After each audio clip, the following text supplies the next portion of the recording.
지난 주간도 하나님의 은혜 가운데서 평강하셨습니까? 이 오늘날 세계 3대 종교의 하나인 이슬람교와 이 기독교 간의 투쟁이 정치적 투쟁과 세계 전쟁의 불씨가 되고 있습니다. 이 계시록 9장의 예언 가운데는 이슬람교의 발전과 몰락에 대해서 자세히 예언되어 있습니다. 성경 예언 가운데 이보다 더 자세한 예언 설명을 찾아볼 수 없으며 이보다 더 관심과 흥미를 일으켰던 예언도 없으리라고 생각합니다. 계시록 9장 1절에 다섯째 천사가 나팔을 불매 내가 보니 하늘에서 땅에 떨어진 별 하나가 있는데 저가 무저갱의 열쇠를 받았더라고 기록되었습니다. 이 셋째 나팔을 불 때 일어난 일로서 계시록 8장 1절에 햇불같이 타는 큰 별이 하늘에서 떨어졌다고 했는데 이는 이미 말씀드린 대로 이 훈수족을 이끌고 와서 서로마를 침략했던 이 아틸라인 것을 우리는 알았습니다. 마찬가지로 이 다섯째 나팔 가운데 나타난 이 별 역시 한 인물을 나타내는 것으로서 이는 서로마 제국이 멸망하고 이 로마 교회 법안권이 기독교의 세력으로 확립될 때쯤에 이 기원 570년에 이 아라비아의 메카성에서 이슬람교의 창시자 모하멧이 등장하게 되었습니다. 이 모하멧은 나이가 40세, 이 당시 널리 알려진 유대교와 그리스도교의 교리를 본따서 한 새로운 종교를 창설했습니다. 이 모하멧은 자신을 가리켜 하나님이 보낸 선지자로 자처하면서 이 하나님께서 자기에게 천사 가브리엘을 보내어 친히 모든 교리를 전해주었다고 주장하고 이때로부터 그는 아라비아의 예언자가 되었습니다. 이 모하멧을 추종하는 교도들을 가리켜 이슬람교 또는 회해교 또는 모슬렘 교도들이라고 합니다. 이 이슬람 교도들은 모하멧을 아브라함이나 모세 그리고 예수와 같은 분으로 생각하면서 모하멧을 하나님의 마지막 선지자로 믿고 있습니다. 그리하여 모하멧은 모든 시대에 있어서 가장 영향력을 미쳤던 사람들 중에 하나가 되었고 오늘날 이슬람교가 중동, 북아프리카, 유럽 그리고 아시아에 전파되어 신도의 수가 약 5억이나 됩니다. 이 모하멧이 전도를 시작할 때 아라비아는 거칠고 무법천지의 땅이었습니다. 성급한 사막의 부족들은 서로 피 흘리는 싸움을 계속하고 있었습니다. 그리하여 모하멧은 전도하면서 그들 부족들과 싸웠으며 박해가 심하게 되자 모하멧은 자기 모친의 고향인 메디나로 도망했습니다. 이때가 기원 622년 7월 15일이었고 이슬람 교도들은 이날을 이슬람교의 기원으로 삼고 있습니다. 메디나에서 그가 예언자로 환영을 받게 되자 군대를 조직하여 유대교와 그리스도교, 기타 종족들을 정복하고 630년에 메카를 점령하여 그곳을 성지로 정했습니다. 이 모하멧은 아라비아인의 그 싸우기 좋아하는 기질을 이용하여 이 하나님의 명령이라고 하면서 한 손에 칼을 들고 또 한 손에는 호랑경을 들고 온 아라비아를 통일했습니다. 계시록 9장 2절에 저가 무저갱을 여니 그 구멍에서 큰 풀무의 연기 같은 연기가 올라오매 해와 공기가 그 구멍의 연기로 인하여 어두워지며라고 했습니다. 이 무저갱이란 계시록 20장 1절에도 나오는 말로서 이 말의 뜻은 혼란, 혼돈으로 이 모하멧의 교리를 잘 표상하고 있는 것입니다. 그 교리는 유대교와 그리스도교와 그리고 아라비아인의 종교의 교리를 혼합한 것으로서 참으로 혼란스럽고 애매모호한 것이었습니다. 그 교리 가운데 한 예를 들어 본다면 그들이 섬기는 하나님 아라를 위해 싸우다가 죽으면 천국에 가서 이 72명의 아름다운 여자들을 거느리고 또 7만 명의 종을 부리면서 산다는 것입니다. 그러므로 그들은 그들의 종교를 위해 싸우다가 죽는 것을 영광스럽게 생각하기 때문에 전쟁을 스스럼없이 일으키고 또 자살 공격도 스스럼없이 행하는 것입니다. 지난 2001년 9월 11일에 일어났던 사태가 이를 증명하고도 남음이 있는 것입니다. 그들은 하나님은 믿으나 예수가 구세주임을 믿지 않고 예수를 단지 모세와 같은 선지자로 믿고 있는 것입니다. 그들은 신구약 성경은 부인하면서도 이 성경의 많은 부분들을 본따 만들어 놓은 코란경을 자기들의 경전으로 삼고 있습니다. 그리하여 성경에서 말하는 제7일 안식일 이 토요일 대신에 일반 기독교가 일요일을 안식일로 지키듯이 이슬람 교도들은 금요일을 안식일로 지키고 있는 것입니다. 그러나 이러한 모하메스의 교리가 마치 큰 풀무의 연기 같은 연기, 이 표준 성경에 보면 용광로의 연기와 같은 연기처럼 번져 나갔다는 것입니다. 또한 해와 공기가 연기로 인하여 어두워지며라는 말씀은 그 교리가 의의 태양이신 그리스도를 가리우고 그 복음의 가마를 해친 것을 의미하는 것입니다. 그러나 그 교리가 마치 연기와 같이 의의 태양은 가리울 수 있지만은 의의 태양이신 그리스도를 없이 할 수는 없는 것입니다. 그리스도의 복음의 빛을 부분적으로는 가리울 수는 있다 할지라도 그 복음 전파를 전체적으로 막을 수는 없는 것입니다. 이 모하메스를 믿는 이슬람교가 그리스도교를 대항하여 오늘날 그 세력을 온 세상에 확장해 간다 하더라도 이슬람교가 결코 그리스도교의 세계 복음 전도를 전체적으로 그리고 궁극적으로 막을 수는 없는 것입니다. 계시록 9장 3절에 또 황충이 연기 가운데로부터 땅 위에 나오매 저희가 땅에 있는 전갈의 권세와 같은 권세를 받았다고 했습니다. 이 마호멧은 이슬람교를 창설한 지 10년 만에 열병에 의해 죽고 말았습니다. 그 후 이슬람교는 별다른 조직은 없었으나 이 마호멧이 만들어낸 교리 때문에 그의 추종자들이 아라비아 전역에서 모여들었고 그들 추종자들은 무력적 광신자가 되어 무기를 들고 사방으로 번져 나가게 됐던 것입니다. 그들이 전갈의 권세를 받았다고 했고 이 10절에서는 이 상징적으로 전갈과 같은 꼬리와 쏘는 살이 있다고 했습니다.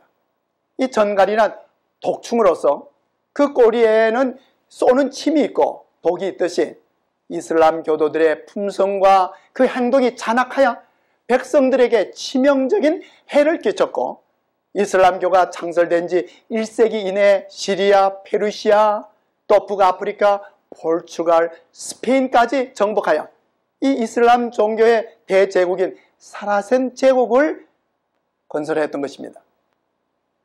계시록 9장 7절 9절에 보면 황충들의 모양은 전쟁을 위하여 예비한 말들 같고 그 머리에 금 같은 멸관 비슷한 것을 썼으며 그 얼굴은 사람의 얼굴 같고 또 여자의 머리털 같은 머리털이 있고 그 이는 사자의 이 같으며 또 철 흉갑 같은 흉갑이 있고 그 날개들의 소리는 병거와 많은 말들이 전장으로 달려 들어가는 소리 같다고 했습니다. 이는 이슬람 교도들이 싸움에 나아갈 때 그들의 무장했던 모습을 보여주는 말입니다. 아라비아의 말들은 세계에서 가장 유명한 말들로서 이슬람 교도들이 그 말들을 타고 여러 나라들을 정복했습니다. 그리고 그들의 머리에는 이 누런빛 수건을 모양 있게 둘러 마치 멸관을 쓴 것 같이 보였으며 이 멀리서는 마치 황충 곧 메뚜기의 머리같이 보였던 것입니다. 그들의 이 머리털은 여인의 머리털처럼 길게 길렀으며 그들이 가지고 싸웠던 창은 이 마치 그 사자의 어금니 같은 모양의 것이었습니다. 그리고 가슴에는 이 각기 흉갑을 붙임으로써 이 성경이 묘사한 모습 그대로였습니다. 또한 그 날개들의 소리가 많은 병거와 많은 말들이 전장으로 이 달려 들어감 같다고 하면 이슬람 기병대들이 전쟁터에서 싸우는 광경을 묘사한 말인 것입니다. 그리고 계시록 9장 11절에는 저희에게 임금이 있으니 이 무저갱의 사자라 히브리어로 이름은 아바돈이요 헬라어로 이름은 아볼룬이라고 했는데 이 잠언 30장 27절에서 이 황충 곧 이 메뚜기와 같은 것은 인분이 없으되 때를 지어 다 나간다고 했습니다. 이슬람 교도가 기원 622년에 창설된 후에 이 기원 1299년 7월 27일에 이 오토만이 토이기국을 세우기 전까지는 이슬람의 족속들은 수백 년 동안 임금이 없이 단지 그들 종교 지도자들이 이끌어왔을 뿐이었습니다. 그러다가 오토만이 집권하여 이 토이기를 건국함으로부터 그들에게는 임금 곧 통치자가 있게 되었던 것입니다. 이 오토만 토이기는 모든 주요 이슬람 족속들을 통합하여 단일 군주국인 이 오토만 제국을 건설했던 것입니다. 그런데 그 임금을 가리켜 성경에서는 무적행의 사자라고 했고, 그 이름이 히브리어로는 아바돈이요 헬라어로는 아블론이라고 했는데, 이는 파괴자, 살인자, 멸망자라는 뜻을 가진 것입니다. 그런데 계시록 9장 5절과 10절에 보면 이들이 5달 동안 사람들을 해하는 권세가 있다고 2번씩이나 반복해 말씀했습니다. 이 한 달을 30일로 계산하므로 이 5달은 150일에 해당되는 기간이고, 성경 예언의 이 하루는 1년으로 계산하라는 에스겔 4장 6절의 말씀 원칙에 의해 150년의 기간이 되는 것입니다. 그러면 이 오토만이 1299년 7월 27일에 이 동부 로마의 한 도였던 니코메디아를 침입한 때로부터 이 150년을 환산하여 더한다면 1449년 7월 27일이 되는데, 이 기간 동안에 이슬람 군대인 이 오토만 토이기는 헬란 민족과 라틴 민족 그리고 전 기독교 나라들과 더불어 전쟁을 일으켰습니다. 이 월드북 이 백과사전의 기록에 볼 것 같으면 이 오토만 제국은 1500년경에 이르러 세상에서 가장 강력한 제국이 되었다. 1500년 중반에 오토만은 소아시아와 발칸과 북아프리카와 현재 이란과 사우디아라비아 그리고 시리아 지역을 통치하였다. 오토만은 모슬렘 교도들이었고 그들은 그들의 종교인 이슬람을 온 제국에 걸쳐 퍼뜨렸다고 했습니다. 이제 이 계시록 9장 13절로 21절은 여섯째 천사가 나팔을 불므로 일어나는 사건에 대한 예언으로서, 이 14절과 15절에는 나팔 가진 여섯째 천사가 말하기를 큰 강 유브라데에 결박한 네 천사를 놓아주라 하매, 네 천사가 놓였으니 그들은 년월 일시에 이르러 사람 3분의 1을 죽이기로 예비한 자들이더라고 했습니다. 이 앞서 말한 5달의 예언 기간과 더불어서 년월 일시도 이 예언적인 기간으로서 1년은 360일 곧 360년, 1월은 30일 곧 30년, 하루는 1년, 또 한시는 15일이 되는데 이것을 합하면 391년 15일이 되는 것입니다. 그리고 계시록 9장 16절에 기록하기를 그 천사가 거느린 기마병의 수가 2억이나 된다고 했습니다. 이는 근 400년에 걸쳐 전장에 투입된 오토만 토이기 군인들의 수를 가리키는 것으로 성경에서 말하는 이 황충의 때, 메뚜기의 때를 연상하리만큼 그 숫자는 엄청난 숫자였습니다. 이 계시록 9장 17절에 요한은 기록하기를 나는 이러한 환상 가운데서 말들과 그 위에 탄 사람들을 보았는데 사람들은 화홍색과 청색과 유황색 가슴마기를 둘렀고 말들은 머리가 사자의 머리와 같으며 입에서는 불과 연기와 유황을 내뿜고 있었다고 했습니다.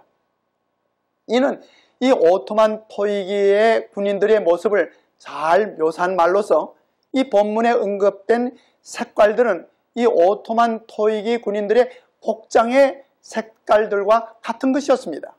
그리고 불과 연기와 이 유황은 이 토이기 군인들이 당시 새로운 무기를 사용했던 것으로 이것은 화약에 의한 총포였던 것입니다.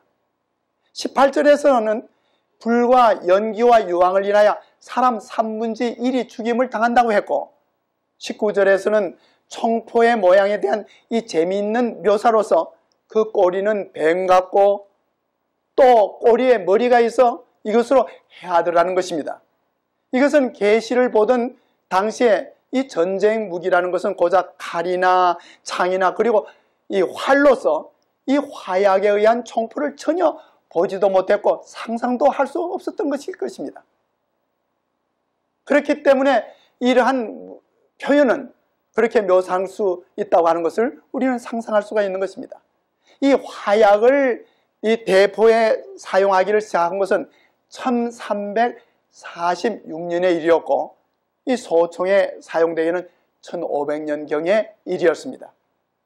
그리고 이 연기가 나지 않는 화약이 개발되기는 1800년대에 가서야 있었던 일인 것입니다. 그러므로 불과 연기와 유황은 이 화약으로 말미암아 대포와 소총에서 발해지는 불과 연기를 묘사하는 것이라고 생각할 수가 있는 것입니다. 이 역사에 의하면 이 오토만 토이게가 동로마의 수도였던 컨스탄틴노블을 점령한 것은 이 화약과 총포를 이용하여 싸운 최초의 군사적 승리라는 것입니다. 그리고 앞서 말씀드린 대로 이 오토만 토이게가 1299년 7월 27일에 동로마의 니코메디아를 침공한 때로부터 이 5달 곧 150년이 되는 해는 1449년 7월 27일이었고 여기에 년월일시의 예언기간인 391년 15일을 가산하면 1840년 8월 11일이 되는 것입니다. 이 기간은 성경의 예언기간들 중에 가장 놀라운 방법으로 성취된 예언기간인 것입니다. 성경의 예언기간을 해석한 사람들 가운데 가장 신기한 일이 일어났습니다.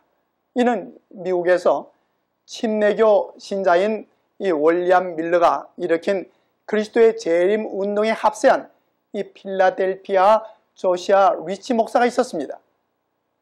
그는 이 예언 기간들을 연구하여 이 오토만 토이기의 세력이 몰락할 때에 대해 기록하기를, 그러나 언제 이 세력이 꺾일 것인가, 이미 살펴본 환산에 따르면 5달은 1449년에 끝났으며 1년은 360년, 한 달은 30년, 하루는 1년, 한 시는 15일, 모두 합해서 391년 15일은 1840년 8월 그 어느 날에 끝날 것이다 라고 했습니다. 그리고 실제로 이 사건이 일어나기 며칠 전에 그는 기록하기를 처음 기간 곧 150년이 투르크의 승인하에 이루어진 데아코제스의 저기 전에 분명히 성취되고 391년과 15일이 처음 기간이 마치는 동시에 시작되었다고 하면 그것은 1840년 8월 11일이 된다. 그때 콘스탄틴노블에 있는 오토만 제국의 국위가 몰락될 것으로 생각할 수 있다. 나는 그 일이 분명히 그렇게 되리라고 믿는다고 했습니다. 이처럼 이슬람 제국의 붕괴를 예언한 소식은 당시의 사람들에게는 큰 충격을 주는 것이었습니다. 그리하여 몇 달 안으로 1000명 이상의 사람들에게서부터 편지를 받게 되었습니다. 이 예언의 성취가 이 1839년에 이 오토만 토이기가 이집트와 전쟁을 했으나 대패했습니다. 그리고 이 예언 기간인 년월일시가 끝나는 1840년 8월 11일에 영국과 러시아와 또 다른 두 나라의 대표자들 앞에서 독립자주권이 박탈당하는 휴전조약에 조인하게 됐습니다. 근 200년 동안 강성했던 이 이슬람교 제국 오토만 토이게가 무력한 나라가 됐고 동방의 병자라는 별명까지 받게 되었던 것입니다.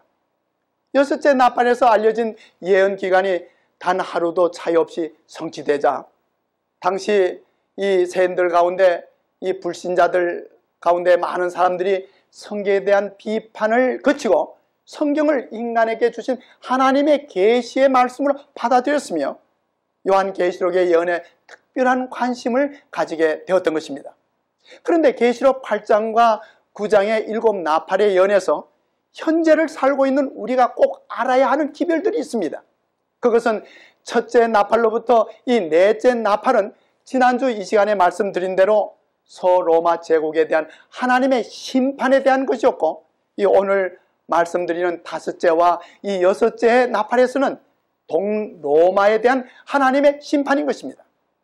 이 동로마는 서로마가 멸망당한 후에도 무려 1000년 동안 존속되었습니다. 마치 옛 이스라엘 백성들에게 일어났던 것과 같은 것이었습니다. 이 북방 이스라엘이 우상 숭배와 하나님에 대한 불신과 타락으로 주전 722년에 이 아수르 제국에 의해 멸망을 당했습니다. 그러나 남방 유다는 120년을 더 존속하였는데, 그 백성들도 역대하 35장 15절로 10절에 보면 하나님께 범죄하고 회개치 아니하므로 주전 600년경으로부터 세 차례의 이 바벨론 군사들의 침공을 받아 마침내 멸망을 당하고 말았습니다. 계시록 9장 14절과 18절에서 큰 강 유브라데에 매여 있는 네 천사가 풀려나자 새로운 전쟁 무기에 의해 재앙으로 사람의 3분의 1이 죽임을 당했다고 했습니다. 이는 하나님의 진리에서 떠나 타락되고 배교한 기독교권의 동로마 제국에게 하나님께서는 징계의 막대기로 오토만 토이기 군대를 사용하셨던 것입니다. 그리고 계시록 9장 20절과 21절에 보면 이 재앙에 죽지 않고 남은 사람들이라 할지라도 그 손으로 행하는 죄악된 일을 회개치 아니하면 멸망을 당할 수밖에 없다고 말씀하셨습니다. 이사야 10장 24절의 말씀에 보면 이 아수르와 바벨론 민족이 이스라엘과 유대 백성에게 징계로 사용된 막대기와 몽둥이가 되었다는 것입니다. 그러나 아수르와 이 바벨론 민족들도 역시 저들의 죄악과 강포로 인해 멸망을 당했습니다. 이처럼 이스라엘 민족들도 저들이 행한 일로 인하여 멸망을 당하고 말 것입니다. 그런데 일곱 천사가 나팔을 부는 중에 여섯째 나팔에서 큰 강 유브라데에 대한 이 언급과 함께 이 사람들의 멸망이 예언된 것과 같이 계시록 이 16장 12절에 보면 지구상에 내릴 마지막 7재앙 중 여섯째가 그 대접을 큰 강 유브라데에 쏟음에 강물이 말라서 동방에서 오는 왕들의 길이 예비된다고 했습니다. 그리고 14절에서는 귀신의 영이 온 천하 임금들에게 가서 하나님 곧 전능하신 이의 큰 날에 전쟁을 위하여 그들을 모으라고 했습니다. 계시록 16장의 예언을 이중 적용으로 해석함에 있어서 이 상징적인 것으로 보는 또 이 영적인 문제이거나 또는 지리적인 견해로 보면 유브라데 역시 오늘날 이락에 있는 강으로서 세계적인 전쟁이 그곳에서 일어나게 될 것입니다. 계시록 17장 15절에 물은 백성과 무리와 열국과 방언들이라고 상징했습니다. 그러므로 유브라데 강물이 마른다는 것은 많은 사람들이 죽임을 당할 것을 말하는 것입니다. 그리고 이 예언은 현재나 미래 분명히 성취될 것입니다. 하나님의 그 큰 날을 위해 준비해야 할 것입니다. 계시록 11장 15절에 이 일곱째 천사가 나팔을 불매 하늘에 큰 음성이 나서 가로되 세상 나라가 우리 주와 그 그리스도의 나라가 되어 그가 세세토록 왕노릇 하시리라고 하셨습니다. 우리 주님께서 곧 오실 것이고 그의 나라가 속히 임하게 될 것입니다. 진실된 믿음으로 주님의 오시는 날을 위해 준비하게 되시기를 주님의 이름으로